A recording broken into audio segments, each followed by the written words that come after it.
இரவு நேரம். ஐஷா தனியாக வீட்டில் இருந்தாள்.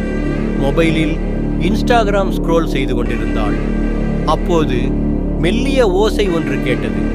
தூசியில் ஏற்படும் ஓசை போல அவளின் பின்புறத்தில் இருந்து. அவள் உறைந்து போனாள்.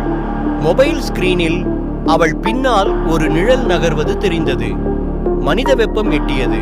அவள் மெல்ல திரும்பினாள். அங்கே எதுவும் இல்லை. அப்போதே மொபைல் வைப்ரேட் ஆனது. ஒரு மெசேஜ். மறுபடியும் திரும்பி பார்க்காதே. வியர்வை சொட்டியது. லைட் துடிதுடித்து அணைந்தது. அவள் கதவின் பக்கம் ஓடினாள். ஆனால் அது தானாகவே பலத்த சத்தத்துடன் மூடப்பட்டது. அவளது காதுகளுக்கு அருகே ஒரு குளிர்ச்சியான குரல். திரும்பி பார்க்காதேன்னு சொன்னேன்ல.